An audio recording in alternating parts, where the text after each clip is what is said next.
Good morning, children. This is your Vanaja Madam, and we are continuing the second part of your lesson motion.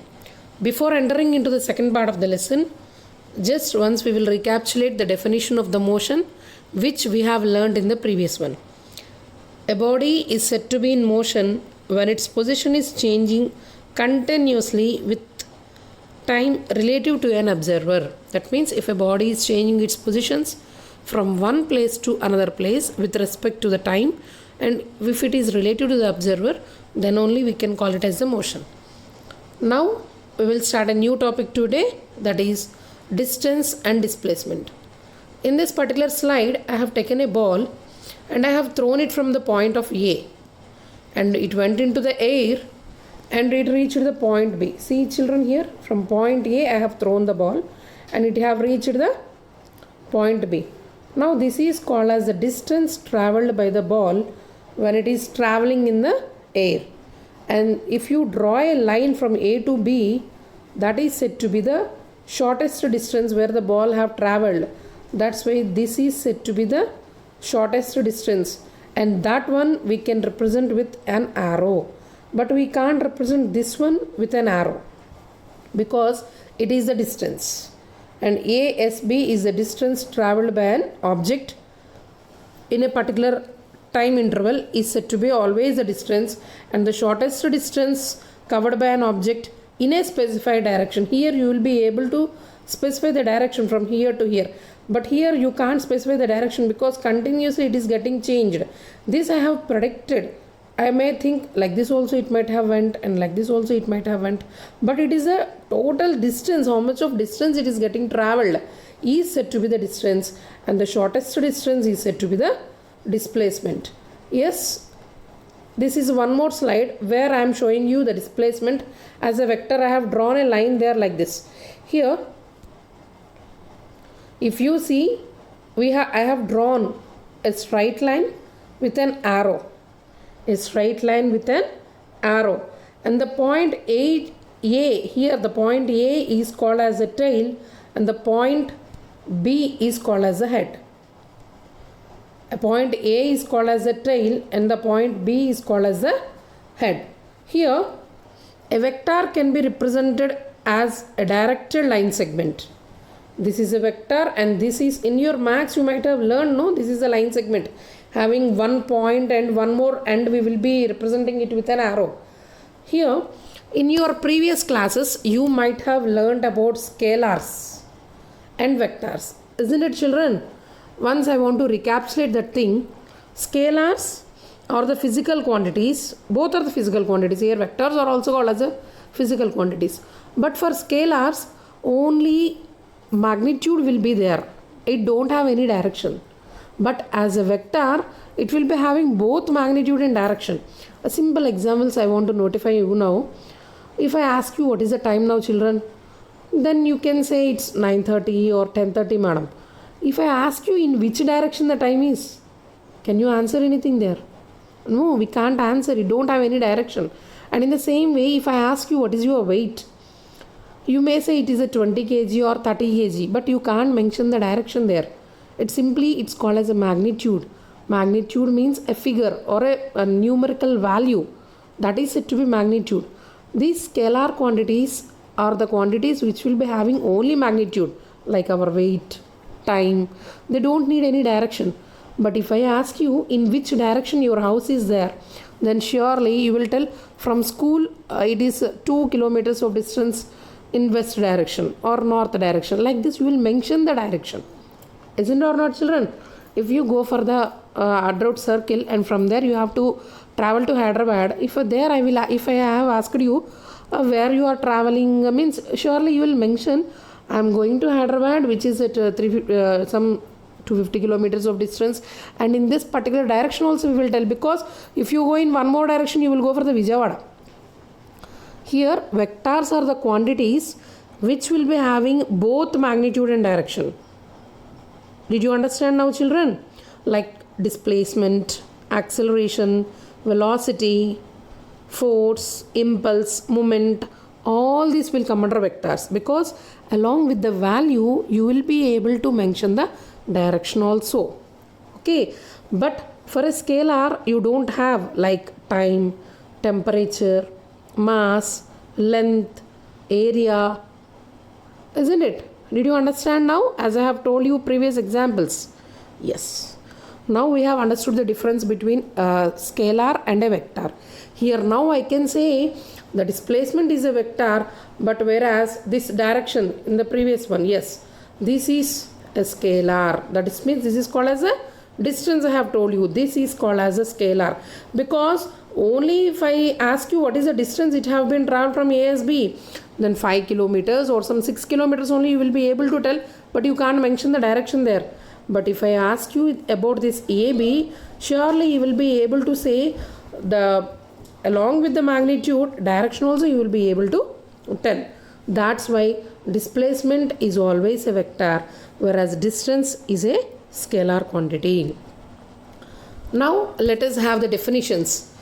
Distance is the length of the path travelled by an object in a given time interval, and displacement is the shortest distance covered by an object in a specified direction.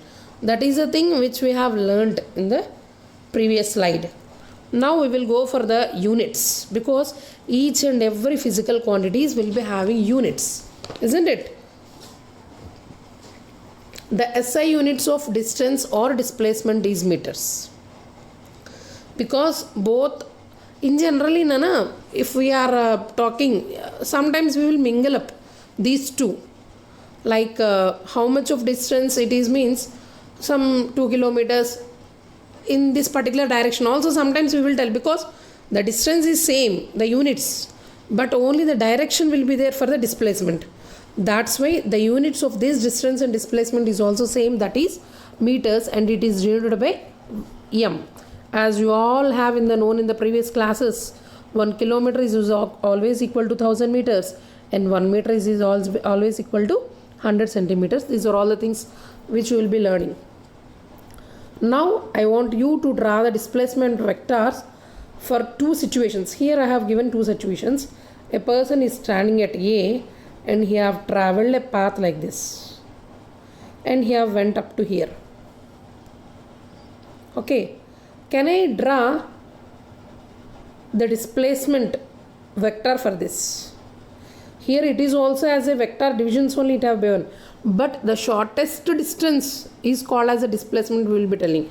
In that particular way, if I want to draw a displacement vector for this, simply if I draw join A and B with an arrow, it shows you it is the displacement vector for this. And in the same way here one more curve is there, a point A, and let this be point B. If I draw a line joining A and B, this will be called as the displacement vector.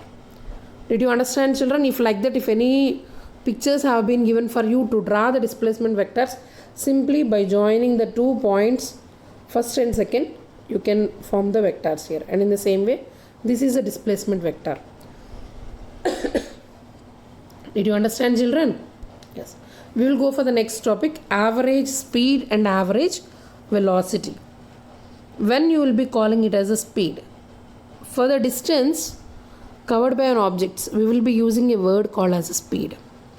Here speed is also a scalar quantity, because already distance is a scalar quantity. It will be having only magnitude, it don't have any direction. And in the same way, velocity is said to be a vector quantity. Displacement is a vector quantity. It is a displacement will be always expressed in the form of velocities. Here, before going to velocity and speed, we will once go for the average speed or the velocity. Here I have taken an example of a train. It have been started from Visakhapatnam. A train have started from Visakhapatnam, and it have reached Vijayawada, and then from there again it have reached Hyderabad. And it have started at Visakhapatnam at 5 p.m. and it have reached Hyderabad at 5 a.m.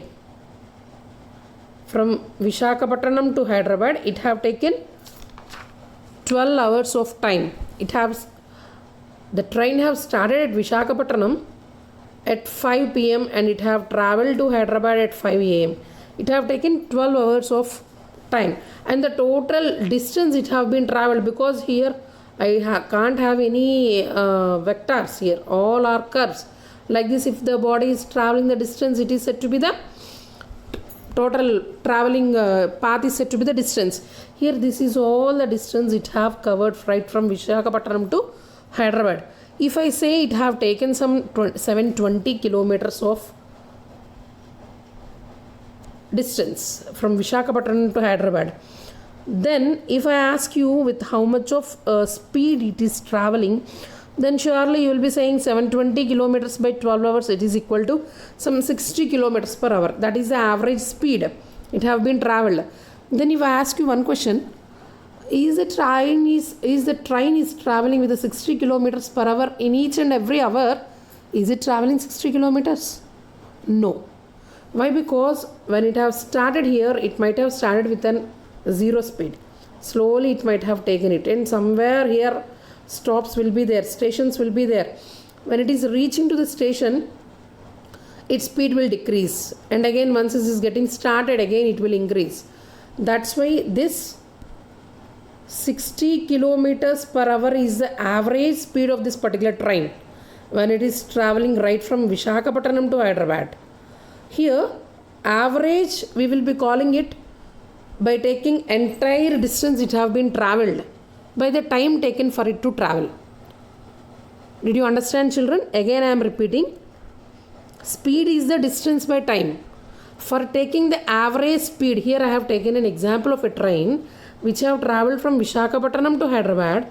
Then if I ask you what is the speed it have been travelled right from travelling Visakhapatnam to Hyderabad, then surely I can tell it is 60 kilometers per hour. But I can't say that 60 kilometers is its speed for each and every hour. No, that is not correct. Average speed is 60 kilometers per hour. Why? Because it have travelled entire distance I am taking it, not to a particular. Because as I have told you, it have to stop at particular stations. It have to slow down, and again it have to pick up the speed. Did you understand?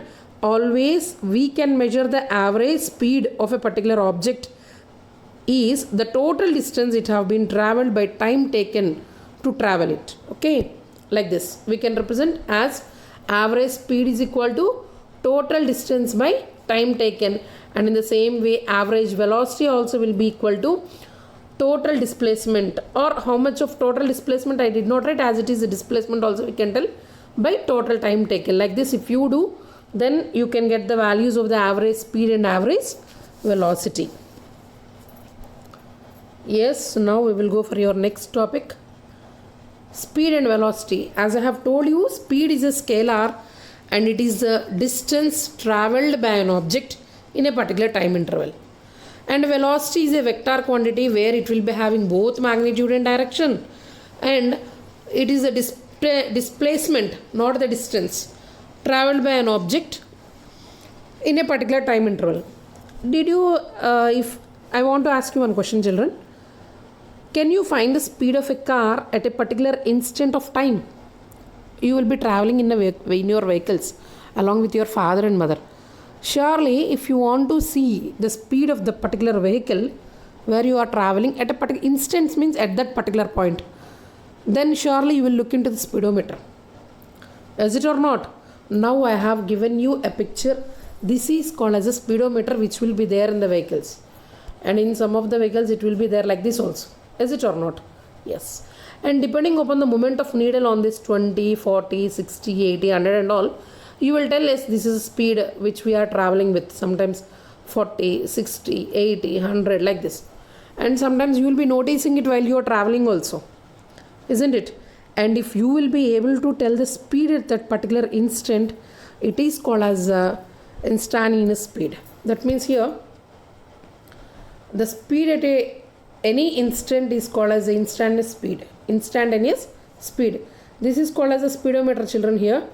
And in this speedometer, you will be able to say with how much of speed you are traveling in the vehicle at a particular instant. That means if you are want to find it out, simply you will look into the speedometer and you will tell about the speed. That particular speed is said to be the instantaneous speed.